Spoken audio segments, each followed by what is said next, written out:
PSA offers, what are they and should you accept them?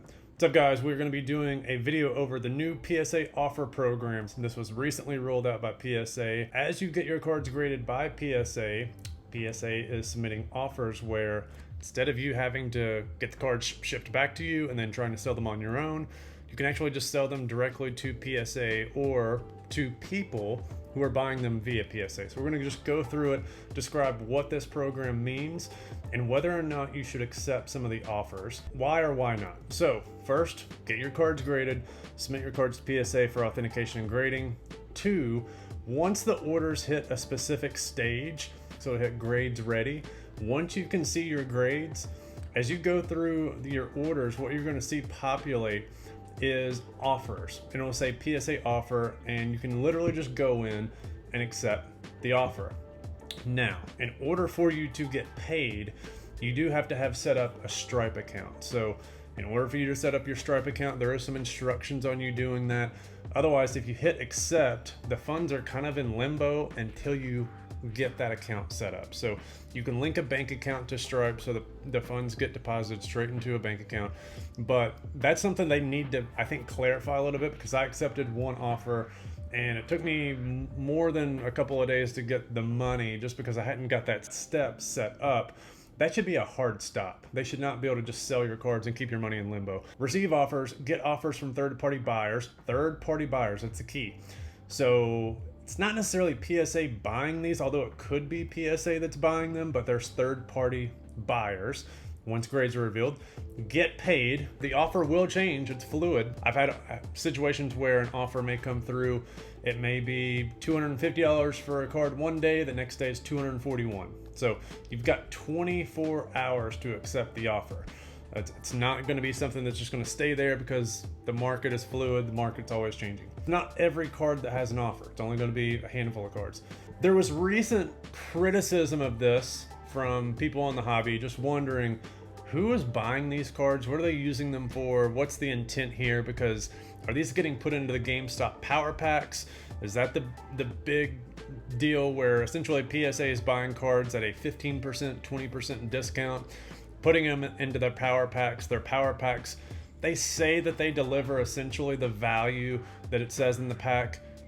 I'm not going to dispute that, but I highly doubt that if they sell a pack for $100 that they're going to, on average, deliver $100 to every single person who buys them. Otherwise, there's no money in the packs themselves. They're not making any money unless they're just trying to buy them at 15% discount, only having a 15% margin. It doesn't make any business sense to me. I think that they're making money on the power packs based on what they're buying them for. So a lot of the cards could be going into that, but there's other people who are buying these as well. So PSA offers program, who's buying the cards, what's next for the hobby matchmaker?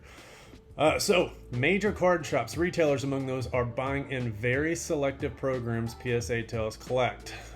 Several major card shops and at least one trading card retailer are among the companies buying at scale from the PSA offers program PSA announced to collect Thursday. Beyond describing a partner network of buyers, which can include individuals, breakers, and card shops, little has been known about how the programs work behind the scenes.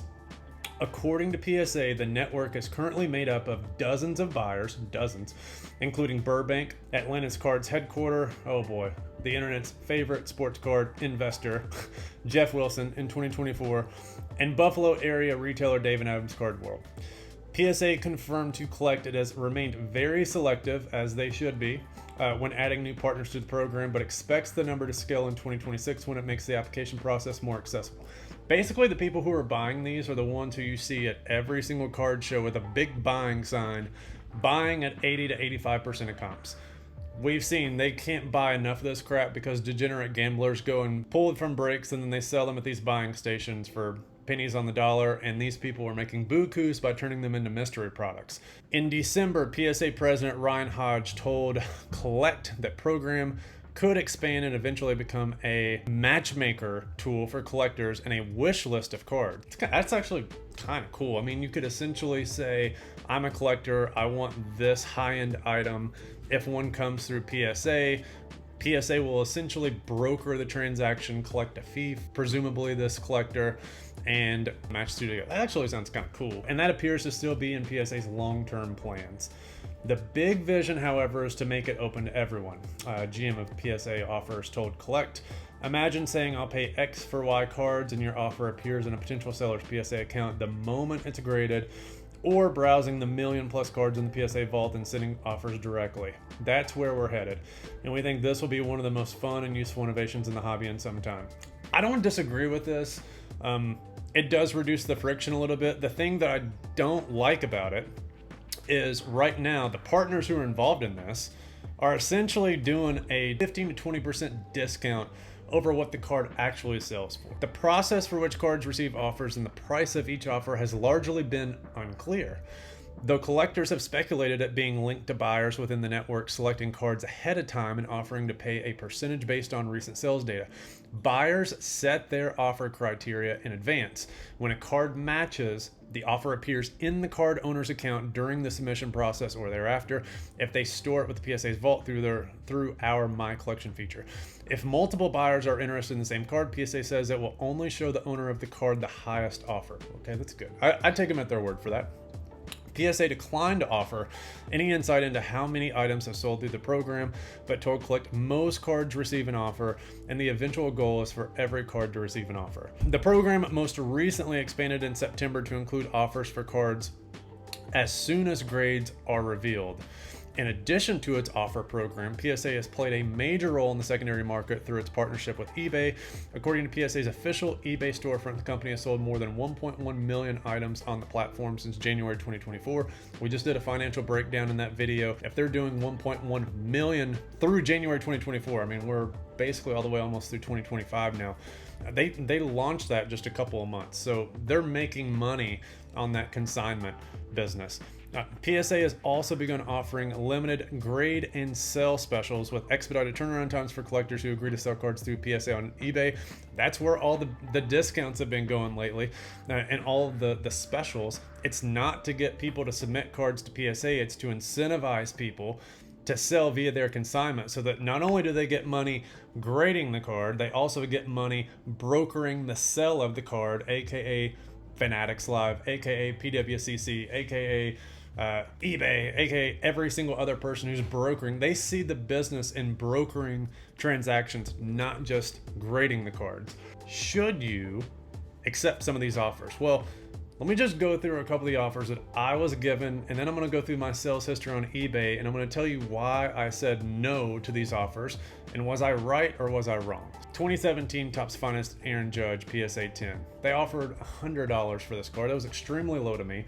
We're going to go through some of the comps. 2017 Bowman Chrome Aaron Judge, $233.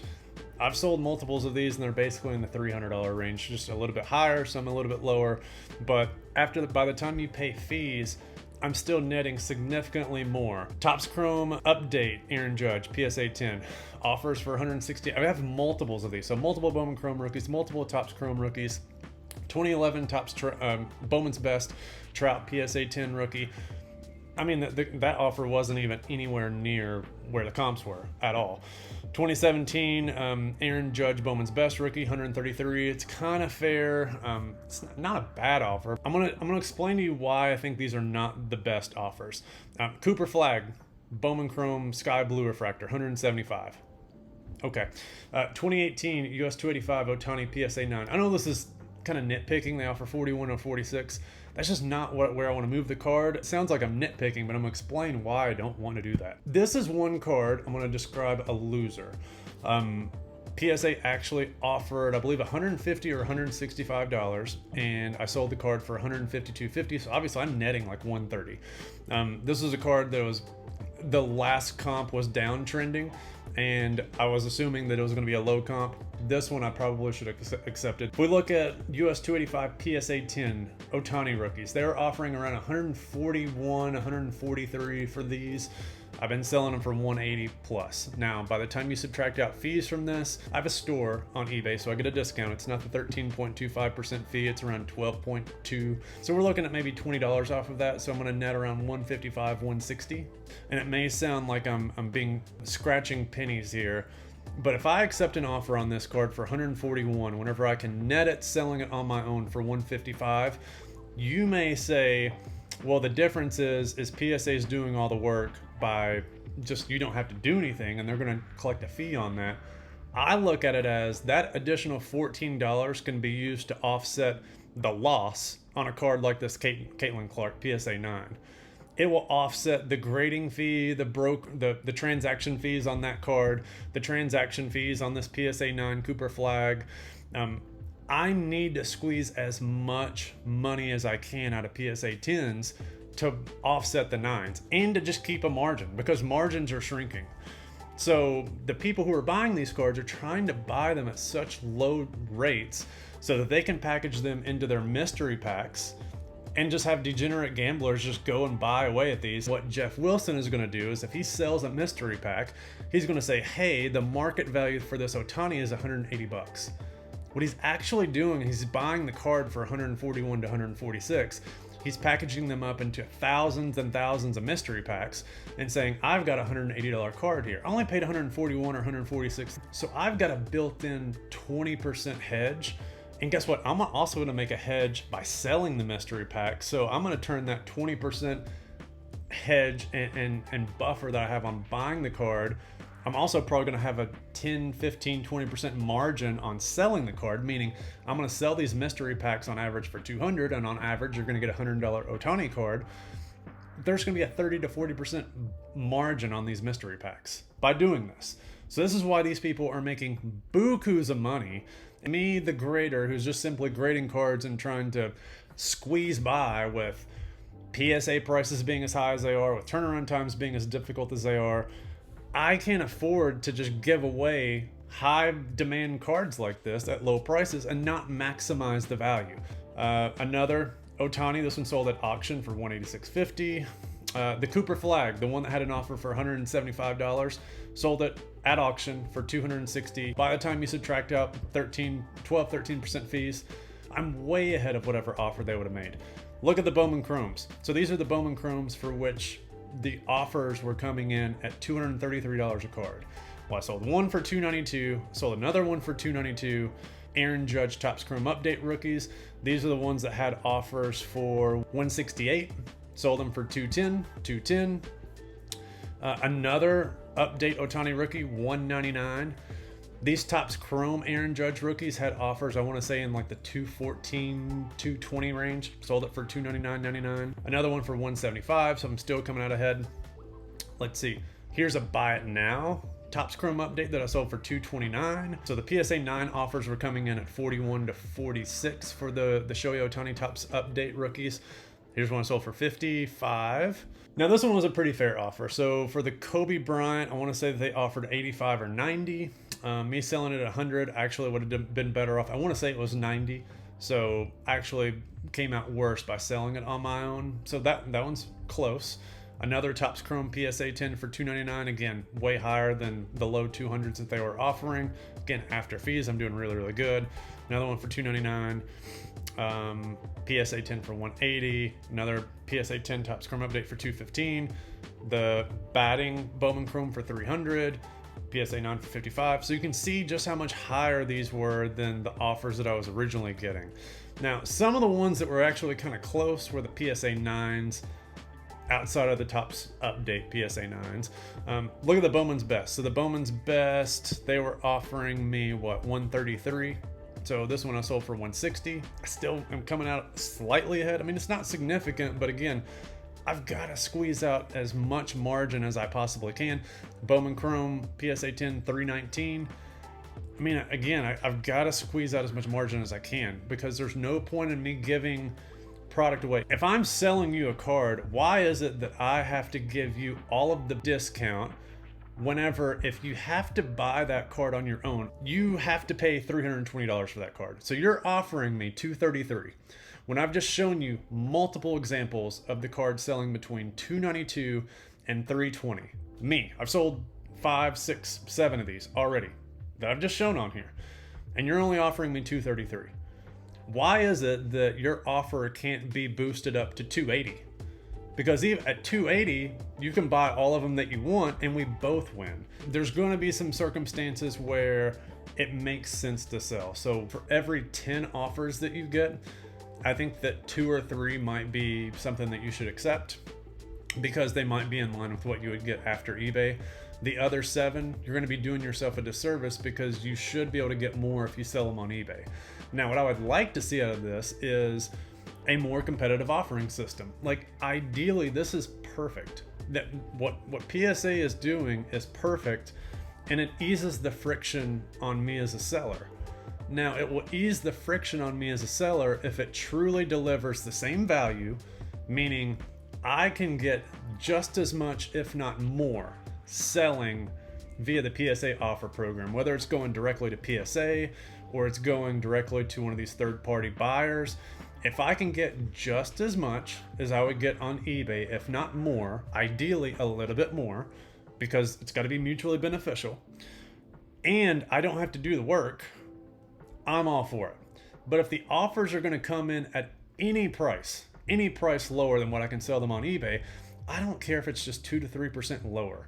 That 2 to 3% makes a lot of difference on $500,000 in cards. Makes a lot of difference on $1 million in cards. If you're going through a lot of volume, every single percentage point matters.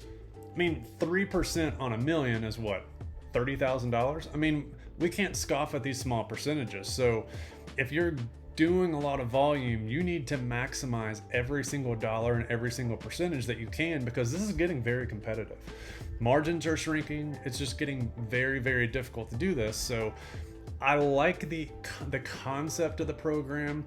I like a lot of the aspects of the program, the payout structure, the offer, the 24 hours to accept the offer. It doesn't hold up your cards. If you don't accept offers, they'll ship your cards out really quick.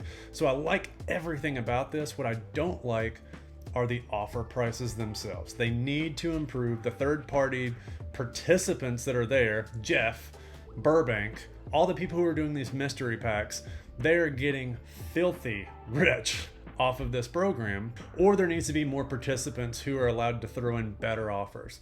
Make this truly a more competitive offering system, because right now I'm just not finding most of these offers enticing. I would just rather sell this stuff on my own and get a little bit more money out of it, because again, every single percentage point matters. So like I want the program to succeed. I actually see it being the future, and I see this as PSA competing directly with eBay and taking a big piece of the market share for trading cards. Like, PSA is going to be stabbing eBay in the back actively through this, because so many cards are going to be sold on PSA's platform. Of course, they're getting some type of fee by allowing these third-party buyers to buy, so that they're getting a benefit out of this program. It's taking cards directly off eBay that would otherwise hit the marketplace. So this is genius on PSA's part. They're doing a great job here.